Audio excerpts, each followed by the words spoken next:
The Capitol may be quiet, but the campaign trail is starting to heat up, giving us a lot to talk about with my next guests. They're the Albany Insiders, veterans of the state political scene who join us each week to talk about stories making headlines across New York. Joining us tonight from New York City is Richard Fife, former campaign manager to Governor David Paterson. And in Albany, we're joined with Bob Bellafiore, a former press secretary to ex-Governor George Pataki, now a senior partner at Eric Maurer & Associates. Thanks for joining me tonight, gentlemen. Hey, Caitlin. Hey, Richie. Hi, Richie. Hey. Hi, how are you? Very good. Let's start tonight with the RV tour. Andrew Cuomo is going on an 11-county RV tour. He's been all over the place. Richie, we'll start with you in New York City. What do you think so far? What have you seen? No, I think he's done a great job. I think, you know, it's the best way to execute a Rose Garden strategy is to hide in plain sight. And I think the one thing you don't want to be this year is be seen among Albany, and to be seen in non-political settings among the people is great. But it also serves another purpose. There's large parts of this state that feel disenfranchised, that feel Albany doesn't care.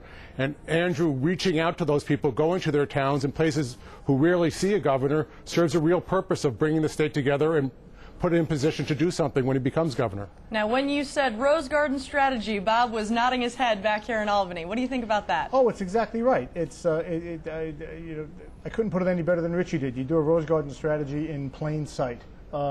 It's almost perfect because he drives from town to town. People upstate and people in the quote-unquote hinterlands want to know that you care enough to show up, and he does it in an everyman sort of way. He pulls up in his RV with his daughters in tow, and he's behind the wheel. Now, I don't know who's driving on the long stretches between towns, but pulling out of the town and pulling into the town, you know it's the Attorney General. And it's a great way to connect. So it's perfect. And the press, you know, the press laps it up because he comes to town. They write the same story every place he goes. He doesn't have to get real expansive or real deep into things he doesn't otherwise want to talk about. So it lets him stay completely on message on his terms. And now staying with Cuomo, Bob, he has a lot of cash on hand. Late last week we saw the financial filings, more than $23 million. What do you think that says going into November? I think that says that he's the horse that everybody's betting on. I mean, some of that money is ideological. Some of that money is people who believe in democratic principles. But an awful lot of that money is transactional. It's people trying to place a bet on a horse they think is going to come in, so they hope to have some access to him in the course of his term. Now, Richie, back to you in New York City. We also saw Rick Lazio's filings. His don't look so strong, about $600,000 on hand. What do you think that says?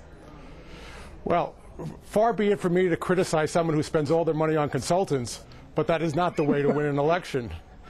You know, it's not just how much you raise, and he hasn't done a good job of that. It's how you spend it. Andrew Cuomo has done well at both things. He's raised a lot of money, but he hasn't wasted a lot of much money either. Rick Lazio hasn't raised much money, and he's done the worst thing with it, which is giving it just to consultants and not reaching out to people. So I think there's a real problem on the Lazio side of having no message, no money, and no place to go. And now we just heard, Richie, too, that Carl Palladino is going to be primarying Rick Lazio. He's devoted $10 million of his own money to the race. Do you think he's starting to get significant play here?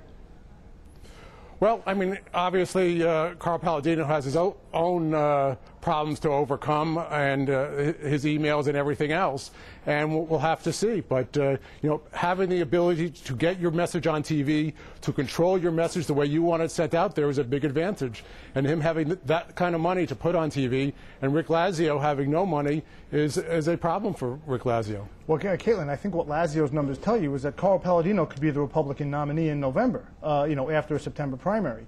And that one, I think, has on the one hand, has problems for the regular official Republican Party that didn't want Carl Palladino won their ticket. But two, you know, it could create some complications for Andrew. I'm not saying it's going to knock Andrew off, but Andrew Cuomo desperately wants to avoid a fight between now and November, and Carl Palladino desperately wants to start one. He certainly does. And that I think, I mean, Palladino's ability to be succinct, to be aggressive, to be biting, could push Andrew Cuomo into a reactive strategy that he doesn't otherwise want to be in. So it's potentially trouble for Andrew. It's definitely trouble for the official Republican Party, who didn't want Carl Palladino around in the first place. Yeah, well, following the money in any instance is certainly very interesting. What do you think about the financial filings for the parties in general?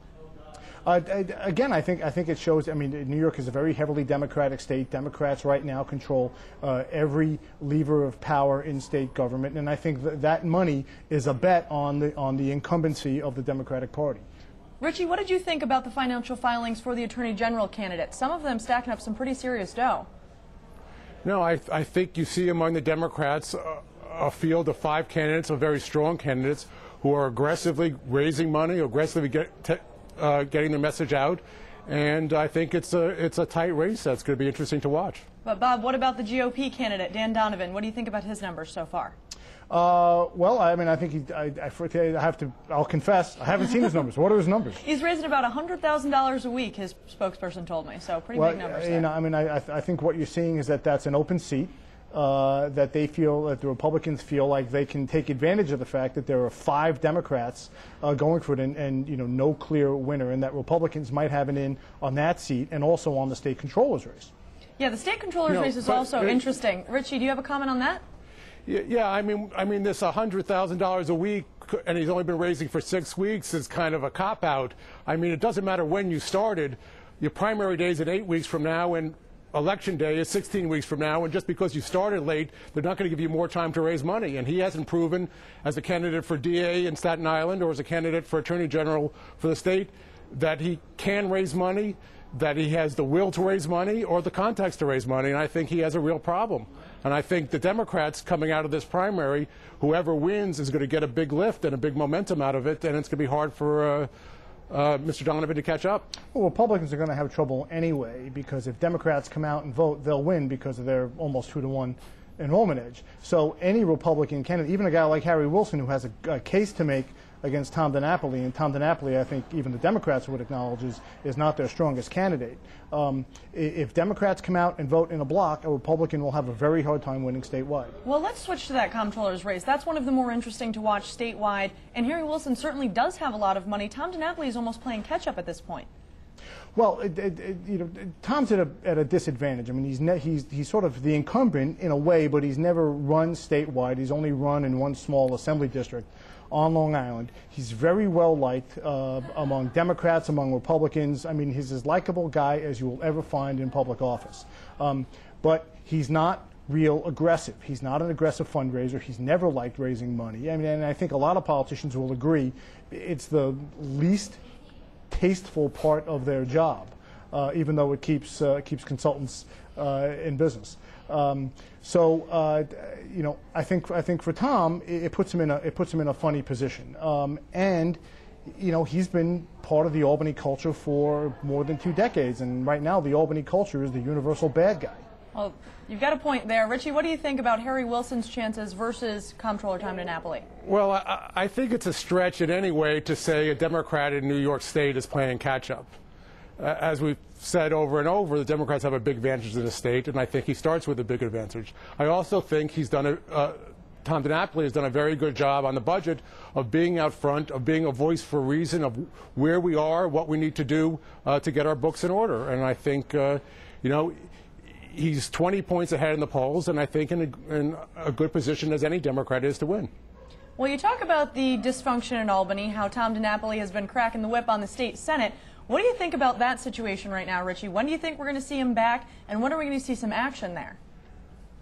Well, it's hard to tell. I mean, obviously, all the state senators are up for re-election, and they don't want to be out there with unfinished business, which gives an issue for others to run against. At the same time, John Sampson doesn't want to bring him back if he doesn't have a deal. So I think he's got to work out and get a solution, get the Democratic caucus on board before he brings them back to Albany. And I think they need to do it soon. Bob, what do you think?